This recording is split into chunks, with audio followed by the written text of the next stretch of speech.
ఇక చేప మందు పంపిణీపై మరింత సమాచారం మా ప్రతినిధి వంశీ లైవ్ ద్వారా అందిస్తారు. వంశీ, చెప్పండి, అప్డేట్స్ ఏంటి?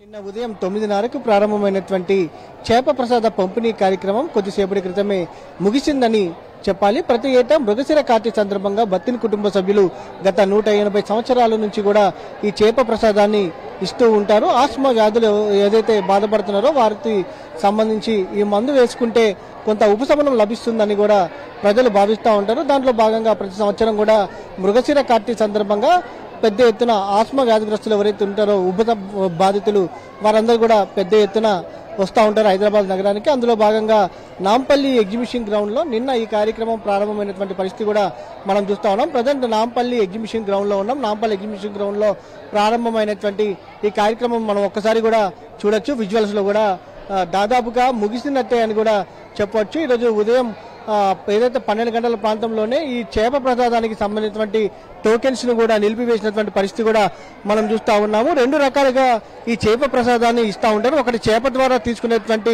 ప్రసాదం కాగా మరొకటి బెల్లం ప్రసాదానికి సంబంధించి కూడా ఇస్తా ఉంటారు. దాదాపుగా మత్స్యశాఖ ఆధ్వర్యంలో దాదాపుగా 60,000కు పైగా కొరమెన్ చేప పిల్లల్ని వచ్చినటువంటి ప్రజలు ఎవరైతే ఉంటారో వారికి అందించినటువంటి పరిస్థితి కూడా మనం చూస్తా ఉన్నాము. దాంతో పాటుగా పెద్ద ఎత్తున బత్తిని కుటుంబ సభ్యులు కార్తీ ప్రసాదాన్ని అందించినటువంటి పరిస్థితి కూడా మనం చూస్తా ఉన్నాము. దాదాపుగా 32 కౌంటర్లలో ఈ ఏదైతే దీనికి సంబంధించినటువంటి మెడిసిన్ ని అందజేసినటువంటి పరిస్థితి కూడా మనం చూస్తా ఉన్నాము. ప్రధానంగా బత్తిని కుటుంబ సభ్యులు తదుపరి ఆల్రెడీ ఇక్కడ నాంపల్లి ఎగ్జిబిషన్ గ్రౌండ్ లో ముగిసినటువంటి నేపథ్యంలో తదుపరి ఎక్కడెక్కడ ఈ ఏదైతే ఈ చేప ప్రసాదాన్ని ఇస్తారనే అంశానికి సంబంధించి కూడా వారి కుటుంబ సభ్యుల మాటల్లోనే మనం తెలుసుకునే ప్రయత్నం చేద్దాం. మనతో పాటు బత్తిని కుటుంబ సభ్యులు ఉన్నారు, వారితో కూడా మనము మాట్లాడించే ప్రయత్నం చేద్దాం. ప్రధానంగా ఈ యొక్క చేప మందు ప్రసాదానికి సంబంధించి కూడా ఈసారి ఎంతమంది వరకు అందించారనే అంశానికి సంబంధించి కూడా వారి మాటల్లోనే మనము తెలుసుకునే ప్రయత్నం చేద్దాం. ఆల్మోస్ట్ ఆల్ దాదాపుగా ముగిసిందనే మనము చెప్పవచ్చు ఈ చేప ప్రసాదానికి సంబంధించినటువంటి పంపిణీ కార్యక్రమం. తదుపరి ఈ చేప ప్రసాదాన్ని వారు ఎక్కడ అందిస్తారనే అంశానికి సంబంధించి కూడా మనం వారి మాటల్లోనే తెలుసుకునే ప్రయత్నం చేద్దాం. మనతో పాటు బట్టిన కుటుంబ సభ్యులు కూడా మనతో పాటు ఉన్నారు. దాదాపుగా ఈ కార్యక్రమం ఇక్కడ నాంపల్లి ఎగ్జిబిషన్ గ్రౌండ్ లో ముగిసినట్టు కనిపిస్తా ఉంది. ఇప్పటికే టోకెన్లు కూడా నిలిపివేసినటువంటి పరిస్థితి మనకు కనిపిస్తా ఉంది. తదుపరి ఎక్కడెక్కడ ఈ చేప ప్రసాదాన్ని ఎవరైతే తీసుకున్నటువంటి వారు ఉంటారో వారికి అందించే అవకాశం ఉందంటారు? ఇంకా వచ్చే వాళ్ళకు ఉంటే ఒక ఎగ్జిబిషన్ గ్రౌండ్ లో అయితే ఇప్పుడు అయిపోయింది, 24 గంటలు అయిపోయినాయి. ఇక్కడ తదుపరి ఇంటికాడ ఇస్తామండి, దూద్ బౌల్ ఇస్తాము, కవాడిగూడలో ఇస్తాము.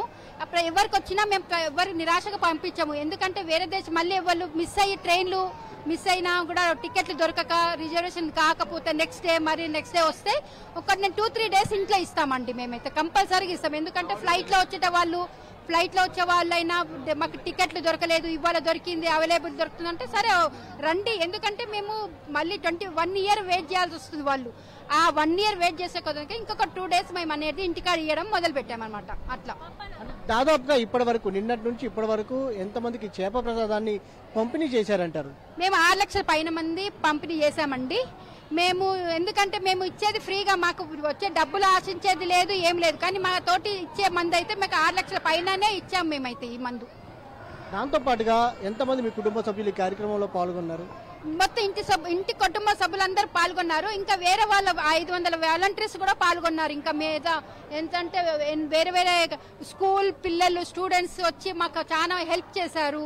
వేరే వాళ్ళందరూ వచ్చి మాకు చాలా మంది వాలంటరీగా వచ్చి హెల్ప్ చేశారన్నమాట. మాకు గతంలో ఎన్నడూ లేని విధంగా నిన్న ఒక విషాద సంఘటన కూడా చోటు చేసుకున్నటువంటి పరిస్థితి కూడా మనం చూస్తా ఉన్నాము. తొక్కిసలాటలో నిజామాబాద్ కు చెందినటువంటి ఒక ఆయన చనిపోయినటువంటి పరిస్థితి మనం చూస్తాం. దీని గురించి మీరేమంటారు? అది అందుకే పోలీస్ డిపార్ట్మెంట్ వాళ్ళు కొంచెం కంట్రోల్ చేయమన్న దానికి మేము చాలా ఇది చేసామండి. వాళ్ళు కొంచెం మేము ఇచ్చే మందు ఇచ్చేటప్పుడు వాళ్ళు చూసుకునే బాధ్యత ఉంటుంది, పోలీస్ డిపార్ట్మెంట్ వాళ్ళు చూసుకునే బాధ్యత. అయినా కూడా చాలా వాళ్ళ మట్టుకైతే చాలా మటుకు సహకరించారు మాకు పోలీస్ డిపార్ట్మెంట్ వాళ్ళు. ఏదైతే తదుపరి ఇప్పటికే వేలాది సంఖ్యలో ఎగ్జిబిషన్ గ్రౌండ్ కు సంబంధించి కావచ్చు, తాము చేప ప్రసాదాన్ని అందించినట్టు కూడా బత్తిని కుటుంబ సభ్యులు చెప్పినటువంటి పరిస్థితి కూడా మనం చూస్తా ఉన్నాము. తదుపరి అటు ఏదైతే నాంపల్లి ఎగ్జిబిషన్ గ్రౌండ్ లో ముగిసినటువంటి నేపథ్యంలో కవాడిగూడలోని వారి నివాసంలో కావచ్చు, దాంతో పాటుగా దూద్బోలిలోని వారి నివాసంలో కూడా తాము తదుపరి 2 నుంచి 3 రోజుల పాటు కూడా ఈ చేప ప్రసాదాన్ని అందిస్తామని కూడా చెప్పినటువంటి పరిస్థితి కూడా మనం చూస్తా ఉన్నాం. ఒక్కసారి మనం విజువల్స్ లో కూడా చూడొచ్చు, దాదాపుగా ముగిసినటువంటి పరిస్థితి మనం చూస్తా ఉన్నాము. టోకెన్లు కూడా నిలిపివేసినటువంటి పరిస్థితి కూడా మనకు కనిపిస్తున్నటువంటి పరిస్థితి కూడా మనం చూస్తా ఉన్నాం. ఓవరాల్ గా నాంపల్లి ఎగ్జిబిషన్ గ్రౌండ్ లో మాత్రం చేప ప్రసాదం ముగిసిందని కూడా చెప్పవచ్చు. తదుపరి 2 నుంచి 3 రోజుల పాటు కూడా వారి నివాసంలో అందిస్తామని కూడా బత్తిని కుటుంబ సభ్యులు చెప్పినటువంటి పరిస్థితి కూడా మనం చూస్తా ఉన్నాము. ఓవరాల్ గా 24 గంటలకు సంబంధించి చూస్తే మాత్రం నిన్న 9:30కు ప్రారంభమైనటువంటి చేప ప్రసాద పంపిణీ కార్యక్రమంలో తొక్కిస్లాటలో నిజామాబాద్ కు చెందినటువంటి ఒక వ్యక్తి చనిపోయినటువంటి పరిస్థితి కూడా మనం చూస్తా ఉన్నాము. తదుపరి కొంత టోకెన్ల సిస్టమ్ కాడ కొంత గందరగోళం నెలకొన్నటువంటి పరిస్థితి కూడా మనం చూస్తా ఉన్నాము. ఎట్టికేలకు చేప ప్రసాదం పంపిణీ కార్యక్రమం మాత్రం ఈ రోజు 12 గంటల వరకు కూడా ఎగ్జిబిషన్ గ్రౌండ్ లో కొనసాగినటువంటి పరిస్థితి మనకు కనిపిస్తా ఉంది. Right Vamshi, thank you for your updates.